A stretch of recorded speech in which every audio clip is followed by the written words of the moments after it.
પોરબંદરના બોખીરામાં આવેલ આવાસ યોજનાની બિલ્ડિંગ નંબર 45ની હાલત અત્યંત જર્જરિત અને ભયજનક બની છે।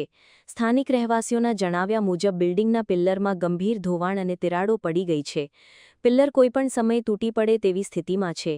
હાલમાં તે કપડાં સૂકવવાની ઝીણી દોરીના સહારે જ ટકેલો હોય તેવું લાગી રહ્યું છે। આ આવાસમાં મોટી સંખ્યામાં પરિવારો અને નાના બાળકો રહે છે।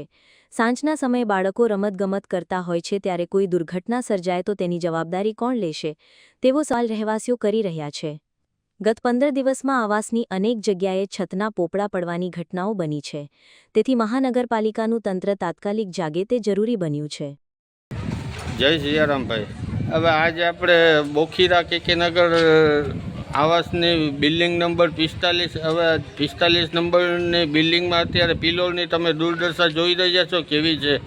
હવે આ પિલોર ગમે ત્યારે પણ પડી શકે છે, એનું કોઈ જાતનું કંઈ નક્કી જ નથી। અત્યારે એક આ ઝીણી દોરી છે કપડાં સુકાવવાની, એના સહારે આ પિલોર અટકેલો છે એવું લાગે છે। અને અહીંયા સાંજ પડે તો નાના નાના બાળકો રમતગમતમાં પડ્યા હોય ને ક્યારેય પણ આવી તેવી દુર્ઘટના થાય અને કોઈને જીવ જાય તો એની કોણ જવાબદારી લેશે?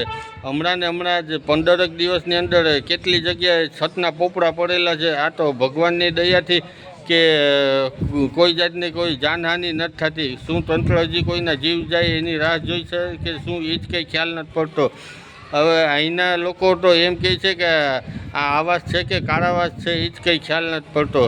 બસ મારી મહાનગરપાલિકાને હાથ જોડીને નમ્ર વિનંતી છે કે આ વહેલી તકે અહીંયા પિલોરના અને આવાસના ઘણા ઝીણા કામ છે એ થઈ જાય તો સારું। બાકી આગળ જતાં કોઈ ગરીબના જીવ તો જશે એ પાકું જ છે। જય સિયારામ।